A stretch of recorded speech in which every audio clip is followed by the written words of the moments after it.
Anyway, Philip and Nancy Wood, those two good-looking people on your screen, have just celebrated their 50th wedding anniversary. Nancy's a lifelong friend of my wife, Heather.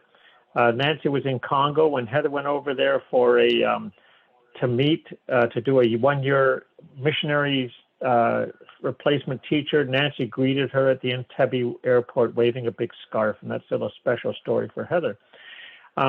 Anyway, so they're always the missionaries overseas in DR Congo, and they've been there for 40 years, and Heather and I started water only 20 years ago, so there was a little bit of a gap where we just sent them financial support but couldn't do anything in terms of water.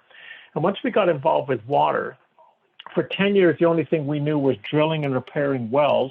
And then we came across chlorination filters. And if they've got water, you can chlorinate or filter it and make it sterile and consumable without getting people sick. And a famous story that Philip and I both bounced off each other this afternoon was we'd never gone to Congo, but we realized these chlorinators would work. And so Philip was saying that there were all these kids dying of these lesions and injuries and internal gaps from cholera and typhoid, where their tummies would not be there, and there's all these lesions. And so he said, well, you know, when can you come? And I looking at my North American calendar, and there was Thanksgiving, and then there was something, and then there was Christmas, and then there was a water trip to Guatemala, and then there was a ski trip, and then there was May weekend. We go bird watching at Point Pelee. So I said, okay, after Point Pelee, we'll come down in May to Congo. And Philip sort of said, well, you know, there's 4 kids a week die from this cholera typhoid outbreak. And it was almost like God spoke to my heart and whispered in my ear and said, that's 4 a week. So I backed up the pages and I said, no, we'll come right before Christmas. So we went over to see Philip and Nancy at Christmas, and I'm glad we did. And we got the chlorinators and filtration started. So that's the story this far. So over to you, Philip and Nancy. Thank you. Thank you very, very much, Barry. It was great to have had you with us. You'll recognize this lady carrying water from a water source. This is the way that folk in Congo get their water, go out to a natural spring, fill up a big basin, put it on their heads and carry it back to their house. But they're not going to use a lot of water. It's hard work carrying all that water to their house. One of the medical complications is that I have seen quite a few ladies have a miscarriage and lose their baby because they did too much of this in their 8th or 9th month of pregnancy. So it's a risky thing to do, and the water may not be clean. Next. Yes, the hospital, well, this is the corner store. I mean, we all know what the corner store is in Canada. Well, this is a Congolese style. See, there are no windows. Just in order to go in, you just open the big doors, and at night you close them with several padlocks.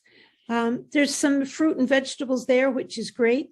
Inside the store, you might find tins of tomato paste and tea leaves and sugar and matches and maybe a tin of powdered milk. And that's it. That's the corner store. Here is the small river that runs right through our town of Bunya. You could see it's not particularly clean. In fact, it's used very much as a garbage area. People throw all their trash into the river. But it's also a river that people use the whole time in order to do their washing. And here's a number of ladies there doing their washing beside the river, using that water. That's the best that they've got, best they can find. And they'll put their washing into a basin, again, carry it home and spread it out on the grass, on the bushes in order to dry. But it's sad that this is what they have to use for their washing.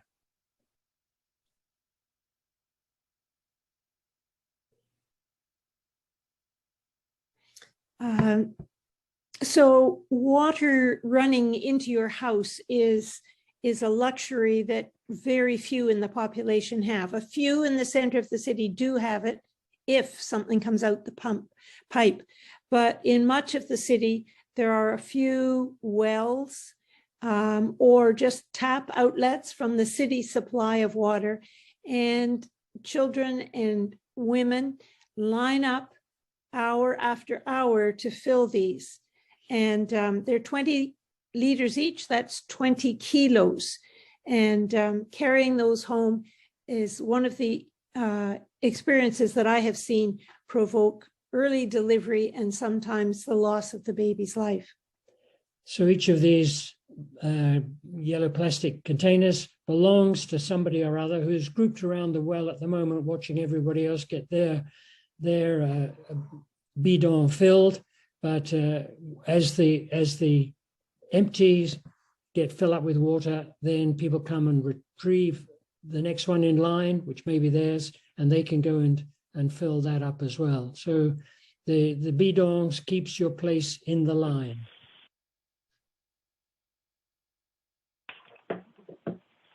A less elegant water source. There is a pipe there. So someone has worked a little bit to deliver some source of water. Obviously, the water that they are standing in is highly contaminated. But unfortunately, we have discovered that often the water coming out of the pipe is also contaminated.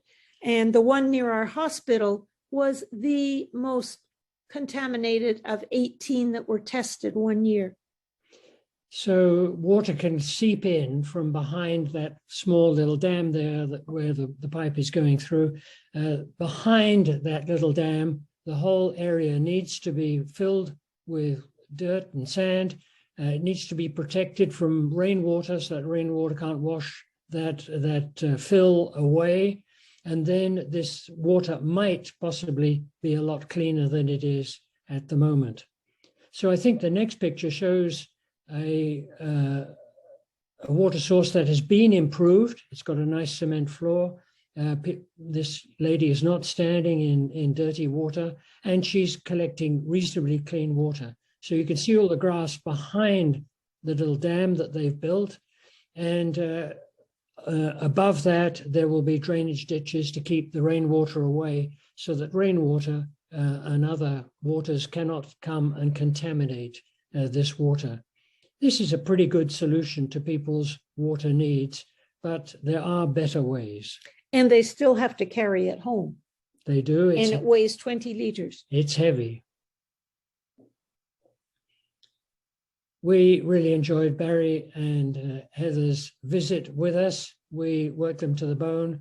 We organized a scientific conference, invited many medical students, officials from the water board in town, and a number of administrators to come for a seminar and to discuss clean water. How can we get clean water? How can we avoid all of the different diseases that people are catching through the water that's been contaminated?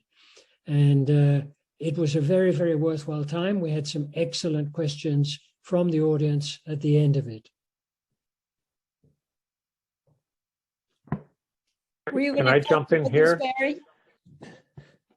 So Heather likes the movie The Nativity Story, which is your standard Christmas story of Mary and the angel and Joseph and the dreams and the wise men and the star and all that sort of stuff. And it shows the birth of John the Baptist and the relationship between Elizabeth, Mary's cousin, and herself, and the birth of John the Baptist, and then eventually leading up to the birth of Christ, and Herod and all that sort of stuff. So the standard, very well done, the Nativity Story. If you haven't seen it, it's worth it. So Heather, there's our fellow up here in Halliburton, Adam Perico, and he's a bit of a computer guy. So he made her a box with this micro projector about the size of a cell phone and a battery. Well, power in some of these countries, DR Congo, is solar or nothing. And so we had this little projector with its own battery pack and a video playing with a lamp. That's the big draw. and we showed the nativity story on the porch of this meeting center. And you can sit on both sides of the bed sheet because it shows on the other side also. And we showed it, and people thought it was wonderful, seeing a moving picture. And we took it to there was a girls' school, Kaganzi, up the road, and we took it to there, but we weren't sure how long the battery would last. So we're sort of having a little prayer time through this movie, hoping the battery would last. And when John the Baptist is born, the kids just keep going. But then the story progresses when there's the wise men, the star, and just the Mary's birth paint and all this sort of stuff. And the projector keeps showing and showing. And when the baby Jesus comes and there's this crying of the baby, 300 girls broke out in ululation. Like they all went, and Nancy and Sister Jenna Rose and Heather and I looked at each other with just this knowing smile. That's a highlight of every time I watch that movie, Heather and I mention that. So it was movie night in Africa, and thanks to the tech guys that got that to work. Thank you, Barry. Now, this is a great story. The African you can see there is Roger Afiba. Roger was a student, a master's student in a nursing college, and he had a water project to do, which involved culturing some samples, but these had to be cultured in the laboratory, and there was a charge for that. How was he going to pay for these cultures? So he decided to sell his bicycle, and he paid for his thesis by selling his bicycle and did a great job and got honors for the thesis that he wrote. When Heather came out and heard his story, she decided to give him a new bicycle, and there he is very proudly holding on to his new bicycle. And he was employed for quite a while as a agent of water ambassadors there in Congo, cycling around on his bicycle, seeing various chlorinating plants and managing some of the filters, and did a superb job. He was really the cause as well of a much bigger research project for water sources in our town of Bunia there in the northeast part of Congo. And maybe Nancy can tell us something about that. This is our friend Jonathan, who supervised Roger in his research. And in fact, Roger's research showed us that out of the 18 different water sources that he checked the water quality, all of them were contaminated. But worse than that was that the one that was closest to the hospital was the most contaminated. So we knew we really had a problem. Should we be allowing patients in the hospital or their helpers just to run down the hill and get very contaminated water? It was very unacceptable. So this began developing in Jonathan's mind. And 4 years ago, he went to Cameroon to do a doctoral study in water quality in Bunia. And he hasn't defended the thesis yet, but he has printed up his 200-page thesis. He took 81 different sites, and he had to have the GPS reading for every one of them. And he checked on them 2 years in a row. And 40% of them, 8.5% of them still have typhoid. Well, they have typhoid bacilli in them. So that if you were to drink that water, you would get typhoid fever. Interesting, 40% of the people are now using wells. Okay, so this is the Sawyer filter. Over to you, Philip. So this is Nancy in Congo in our house. And again, Barry and Heather kindly gave us a Sawyer filter, and we can filter our water wherever we get it from through the filter, and that gives us immediately drinking water. We have to be careful if the water that you're putting through the filter contains a lot of sediment, then it will clog up the filter fairly quickly. So we try and do a pre-filter through something else, through a cloth, and then pass it through the filter, and then we can drink the water. And we have not had any tummy upsets since we've been using it. It's been very, very effective.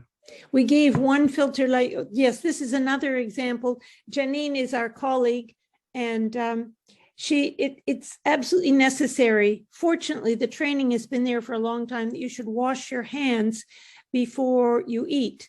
And so she has this setup, but by adding a Sawyer water filter to it, it's not only for washing hands, but it can be drinking water as well.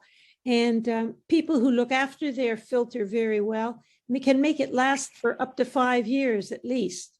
And the one family told us that as soon as they had a Sawyer filter and filtered all their drinking water, nobody in the family had any tummy upsets. Whereas previously it was one of 8 every month. One person in the family of 8 had some sort of diarrhea and tummy upset. But once they installed a Sawyer filter, it was finished. So just a plug for Sawyer filters and our donors. Canadian donors have allowed us to distribute literally hundreds of Sawyer filters pretty well throughout Africa and parts of the Caribbean and South America, but mostly Africa. So thanks to our donors for that. Thank you very, very much. You never believe it, but our hospital has had a very intermittent water supply. We have been connected to the city water supply, but the population of the city has grown so much there just is not enough water to go around. And very, very often there was no water in the hospital at all. And so we have drilled a well, and this is a well digging machine, boring a hole pretty deep down. We're in the edge of the tropical rainforest. We get a lot of rain. The water table is not that far down, but they go pretty deep with these bored wells. And now we have a very constant supply of water in the hospital. I think the next picture shows you a couple of reservoirs that we have. These are 5,000 liter drums. Water is pumped up into them, and then it's available for distribution throughout the hospital. They pump water up there just once or twice a day. And underneath it, you can see a white generator there, which is used to provide electricity in the hospital as well.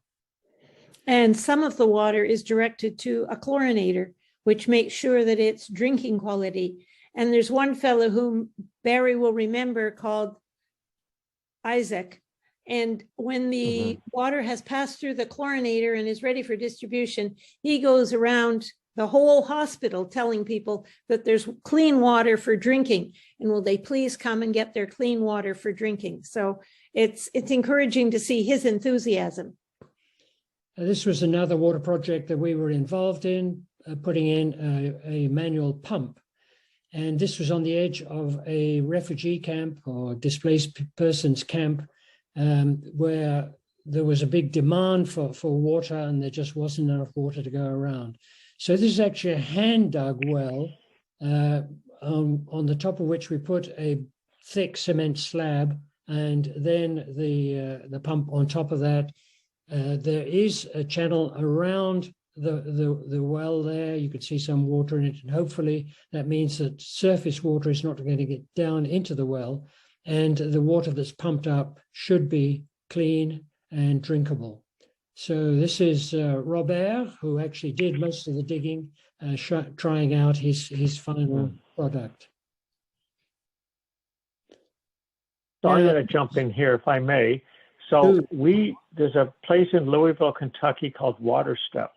Now, we'd heard about some of the technology they've developed, and the electrolysis of salt. Those of you that didn't skip out of grade 12 chemistry, salt is sodium chloride. So using some sort of a gizmo, the older one is on the left with the tube there. There's a more modern one now, which is about the size of a sugar canister in your kitchen. And it's got a DC current running off a car battery, a 12-volt car battery, or a converter inverter plugged into the wall, or a solar panel car battery. And it just electrolyzes by direct current the salt into its components of sodium and chlorine. So the sodium compounds go to one side and the chlorine gas goes to another. And then by a series of pipes and tubes, you bubble the gas into your tanks and test it with you can see that little tiny box on the right of the, we should have the next slide here, by the way, I think. Okay, thank you. So you see next to that green canister on the right, there's that little swimming pool test kit on the left, and you literally test the gas for chlorine gas in the water. Once it hits 3 to 5 ppm, you let it sit for an hour or two, and then it's totally potable. You can drink it.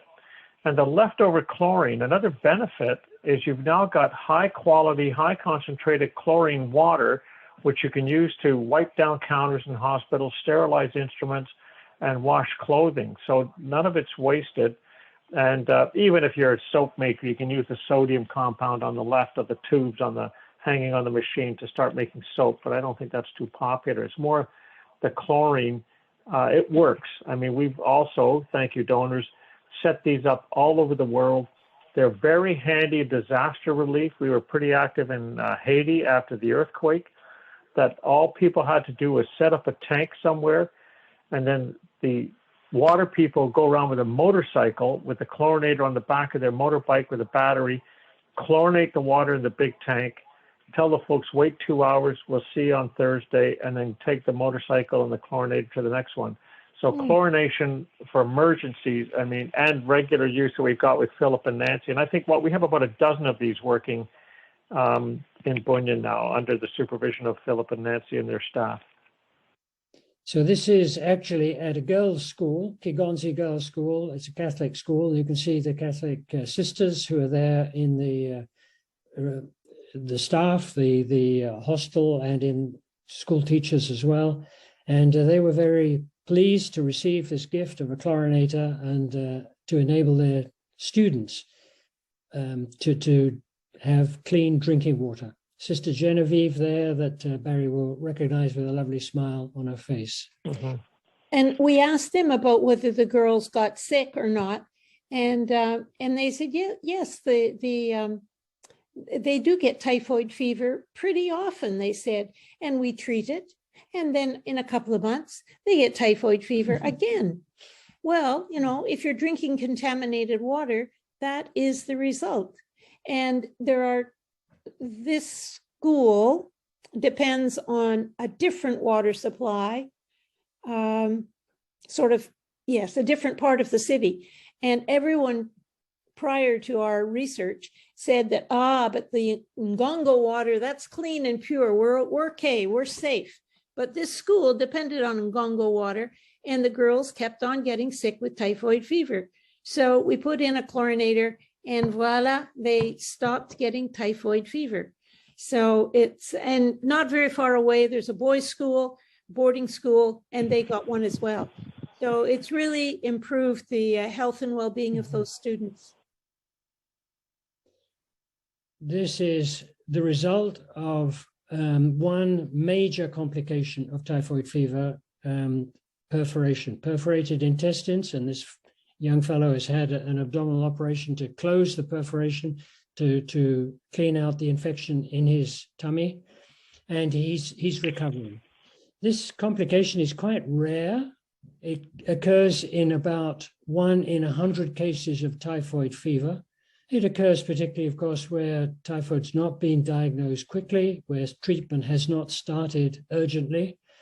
But we were very pleased to see this fellow and many others recover after surgery. We had quite a small epidemic of typhoid fever. I'm not exactly sure how it came about, but that's when I contacted Barry and was talking about 4 deaths a week. We had some 92 different cases that we operated and studied in quite some detail.